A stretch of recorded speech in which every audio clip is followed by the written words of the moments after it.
Bismillahirrahmanirrahim. Assalamualaikum kepada Encik Firdaus selaku pensyarah PIMK 3152. Baiklah, di sini saya Nur Aiman Sarah binti Muhammad Omar daripada kelas B14 ingin melakukan pembentangan projek inovasi digital bagi menyiapkan tugasan PIMK 3153. Baiklah, apa nama projek yang telah saya hasilkan? Nama projek yang telah saya hasilkan adalah projek inovasi digital yang bernama Smart Solat, iaitu ia merupakan sebuah inovasi digital yang dihasilkan bagi membantu murid-murid sekolah rendah tahun 1 dalam mengingat 13 rukun solat serta dapat mengingat bacaan setiap rukun solat dengan tertib dan juga dengan betul. Inovasi ini saya kaitkan dengan tajuk penyelidikan saya bagi memudahkan sesi pengajaran dan pembelajaran berlangsung, di mana tajuk penyelidikan saya adalah berkaitan dengan kaedah mnemonik, keberkesanan kaedah mnemonik dalam meningkatkan tahap penguasaan mengingat 13 rukun solat bagi murid tahun 1. Baiklah, seterusnya. Tujuan. Apa tujuan saya menghasilkan inovasi Smart Solat ini? Yang pertama, sudah semestinya untuk menyediakan platform digital yang lengkap untuk merangkumi pengajaran topik rukun solat dalam subjek pendidikan Islam tahun 1, di mana di bawah DSKP tahun 1 4.5.2, di mana murid perlu menganalisis dan juga memahami rukun solat secara tertib dalam kehidupan seharian. Yang kedua, saya menghasilkan slide interaktif sebagai bahan bantu mengajar visual yang sesuai digunakan oleh semua tahap kecerdasan murid, di mana seperti yang kita tahu, murid dalam kelas memiliki pelbagai kecerdasan yang terdiri daripada audio, video dan juga kinestetik. Jadi di dalam slide interaktif saya telah diterapkan ketiga-tiga elemen tersebut. Yang ketiga, saya telah menyediakan pembelajaran melalui analogi, audio dan juga visual yang boleh membantu pelajar membina jambatan antara ilmu yang dipelajari dan proses di persekitaran. Hal ini daripada kajian Glynn dan Sean 2007. Seterusnya, plan pemasaran projek telah saya mempromosikan kepada guru-guru pendidikan Islam pada praktikum fasa 1 yang lepas, dan juga saya telah mempromosikan juga kepada rakan IPG yang mengajar subjek pendidikan Islam sebagai persediaan mereka untuk praktikum 2 dan juga 1. Jadi saya telah memperkenalkannya juga di media sosial. Selain itu saya akan menukarkan link Canva kepada format PDF supaya dapat dikomersialkan di Shopee dan sebagainya. Seterusnya, plan pemasaran projek saya telah melakukan pengujian terhadap rakan di IPG terlebih dahulu sebelum saya melakukan pemasaran inovasi tersebut, dan saya telah mengadakan pengujian terhadap GPI di sekolah yang telah saya praktikum di fasa 1, iaitu di bahagian Lahad, Perak, dan saya telah melakukan pengujian terhadap murid tahun 1. Maafkan saya tertypo di situ. Okey, seterusnya saya telah menggunakan model triological, di mana model triological ini menurut Ilaria Bortoletti, Sarah Douglas, Nadia Sanson dan Donatella Cesarini 2019 dalam Teaching Technology Medicaid Collaborative Learning for Training Teacher. Model pembelajaran triological adalah sesuai menghasilkan satu projek yang berkesan kerana mempunyai banyak kelebihan, antaranya adalah melalui slide interaktif saya, pelajar dan guru dapat membina kemahiran sesuai dan bermakna untuk kehidupan akan datang, di mana pelajar dan guru melakukan satu kolaboratif yang sangat rapat. Selain itu, seorang guru memerlukan pengetahuan dan kecekapan tentang strategi pembelajaran kolaboratif yang menggunakan bahan digital. Selain itu, jika penghasilan projek ini berjaya dan menunjukkan tahap penyertaan aktif murid dalam kreativiti pembelajaran, akan dijamin berkesan. Kita beralih pula kepada model pembelajaran triological. Model pembelajaran ini ialah satu proses pembinaan pengetahuan secara kolaboratif yang menggunakan artifak atau masalah kehidupan yang sebenar. Ia bertujuan untuk mengajar kemahiran yang diperlukan dalam dunia profesional menurut Temor P. Mukenan Iran. Projek ini telah dibina setelah pengkolaborasian dijalankan antara rakan pelajar guru yang lain. Perbincangan telah diadakan dari segi kriteria inovasi merangkumi model tersebut adalah dari segi masalah pembelajaran pendidikan Islam sekolah rendah, di mana saya telah mendapati bahawa murid di dalam kelas tahun 1 tidak dapat mengingat rukun solat dengan tertib secara turutan. Sama ada saya melakukan perhatian dalam kelas, temu bual bersama guru-guru pendidikan Islam serta saya juga melakukan pemerhatian tambahan sewaktu kem study solat diadakan. Selain itu, produk yang memenuhi kehendak keperluan pengguna di mana guru pendidikan Islam di sekolah tersebut telah meminta kepada saya, iaitu saya adalah sebagai guru baru, bakal guru baru yang akan menghasilkan satu teknologi ataupun inovasi yang baru, iaitu saya perkenalkan smart solar ini. Selain itu, produk yang mengikut trend dan dan mempunyai unsur contemporary, iaitu di mana zaman sekarang kita telah menggunakan AI. Jadi saya telah menerapkan unsur teknologi di dalam inovasi saya. Selain itu, saya telah menetapkan skop dan juga objektif produk yang dihasilkan. Selain itu juga saya telah memberi pengetahuan kemahiran digital yang menarik kepada murid-murid, dan selain itu saya juga telah menambah baik tentang projek ini dari semasa ke semasa, dan saya juga telah menambah baik dengan pensyarah-pensyarah yang sepatutnya. Okey, seterusnya, ini adalah bukti-bukti yang telah saya promosikan selama sebulan yang lepas, di mana di dalam WhatsApp terdapat lebih daripada 3 orang yang telah membeli dan juga mencuba hasil inovasi saya dan mengatakan bahawa anak mereka, adik-adik mereka telah berhasil dalam mengingat 13 rukun solat menggunakan slide interaktif dan juga menggunakan projek inovasi yang saya hasilkan.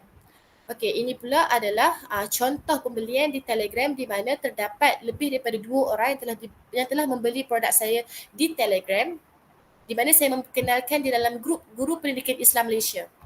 Okey, selain itu pula ini adalah contoh pembelian di Instagram, dan juga yang bawah merupakan satu latihan ataupun satu 5 orang murid telah berbekalkan slide interaktif tersebut, dan saya telah melakukan kajian terhadap mereka serta temu bual dan mendapati bahawa mereka sangat menggemari inovasi dan projek yang saya hasilkan.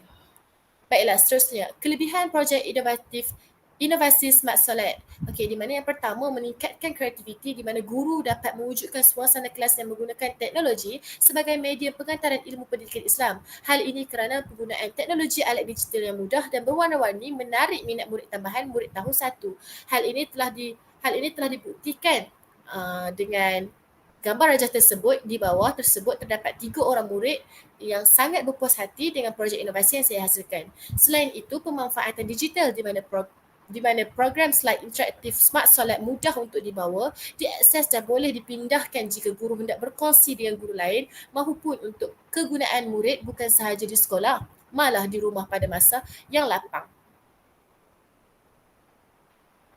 Baiklah, seterusnya kita beralih pula kepada kelebihan yang seterusnya, meningkatkan keterlibatan pelajar di mana guru boleh menggunakan pada bila-bila masa dan menjimatkan kos kerana harganya hanyalah RM3 dan mampu milik, serta saya menerima bayaran secara cash ataupun online.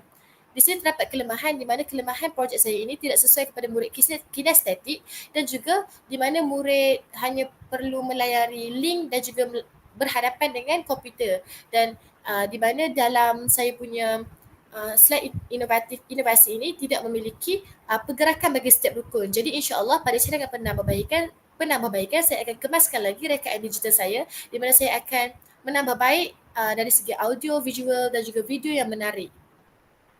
Okey, secara penutup, secara holistik, Islam merupakan agama yang sangat relevan pada setiap masa zaman dan juga sentiasa memberi ruang untuk berfikir dalam setiap sesuatu. Islam itu sendiri tidak jumuk menyebabkan umatnya sentiasa melakukan inovasi dalam penemuan dalam konteks ilmu pengetahuan yang bersepadu. Seterusnya, dalam proses PDP yang inovatif dan juga bersepadu, sentiasa dikembangkan lagi melalui 4 elemen trust, kreatif, reflektif, kerjasama dan juga bertanggungjawab, selaras dengan kemodenan era digital sehingga ke era milenial 4.0. Jadi berikut merupakan rujukan yang telah saya rujuk. Jadi sekian, terima kasih. Baiklah, seterusnya kita teruskan lagi dengan cara penggunaan smart solat, iaitu projek yang telah saya hasilkan. Baiklah.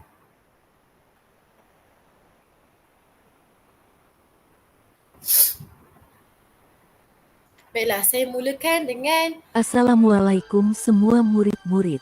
Jom belajar rukun solat. Sila tekan button next. ya, begitu. Jadi bila murid dapat link Canva di dalam WhatsApp, Telegram dan sebagainya, jadi murid boleh mengakses seperti ini. Hanya perlu menekan button next. Assalamualaikum semua murid-murid. Bila murid tekan button next, terdapat 3 instrumen di belah kiri dan bila murid tekan pada bahagian buku, dia akan membawa murid ke bahagian perpustakaan Smart Solat, iaitu di mana murid menekan tombol niat. Okey. Secara automatik akan keluar audio cara bacaan rukun solat yang tepat, di mana terdapat 5 rukun solat, 5 waktu solat zuhur, subuh, zuhur, asar, maghrib dan isyak.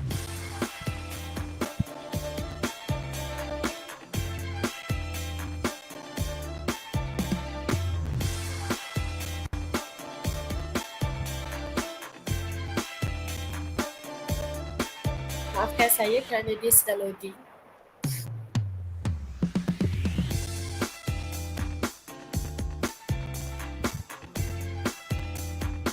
Baiklah, line agak slow di bahagian sini, jadi saya contohkan cara bacaan tersebut. Jadi pada waktu subuh akan keluar audio usalli fardhas subhi rak'ataini adaan lillahi ta'ala. Jadi akan terdapat suara saya sendiri yang membaca niat solat tersebut. Jadi jika murid menekan next lagi, murid akan terus ke bahagian bacaan takbiratul ihram. Jika murid tekan bahagian home, dia akan membawa murid kembali ke 3 instrumen yang asal. Okay, jadi murid boleh tekan di bahagian mana. Contohnya murid lupa untuk membaca bacaan rukuk dan murid ingin kembali, jadi murid hanya perlu tekan di bahagian tasbih rukuk.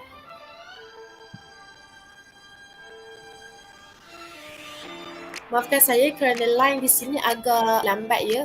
Jaringan internet agak kurang memuaskan di bahagian sini.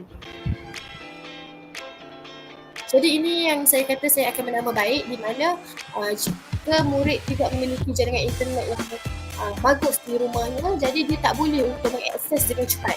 Jadi insyaAllah saya akan melakukan satu pada masa yang akan datang lah, insyaAllah. Satu penghasilan yang baru di mana ada nota yang boleh pegang BBM atau sebagainya, dan juga rukuk ni murid boleh lakukan, murid boleh tengok patut lelaki ni melakukan pergerakan rukuk itu. Seterusnya jika murid tekan home, baik, dia akan pergi ke bahagian keys. Jadi murid telah agak lambat tu. Okay, jika akan gambar tu, saya akan terus ke murid ke quizzes. Bahagian quizzes. Ya betul, bahagian quizzes. Murid boleh menjawab soalan dan mendapat ranking keberapa USB itu. Jika dah masuk quizzes, murid boleh menjawab soalan tersebut lah. Okay, baik, seterusnya pula kepada jika murid menekan kembali home. Okay, kita kembali ke situ dan saya menulis tadi.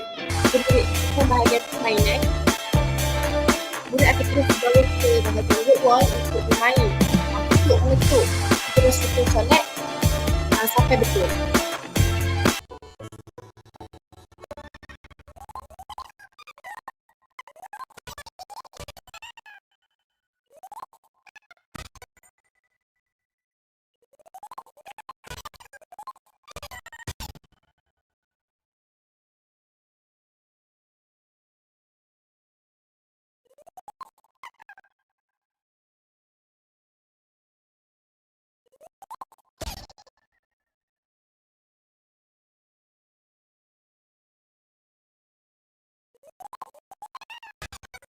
Jadi saya rasa sampai situ saja pembentangan saya pada hari ini, dan insya-Allah saya akan melakukan penambahbaikan dari semasa ke semasa, dan saya akan sentiasa berkolaborasi dengan pensyarah-pensyarah dan masa yang akan datang, insya-Allah.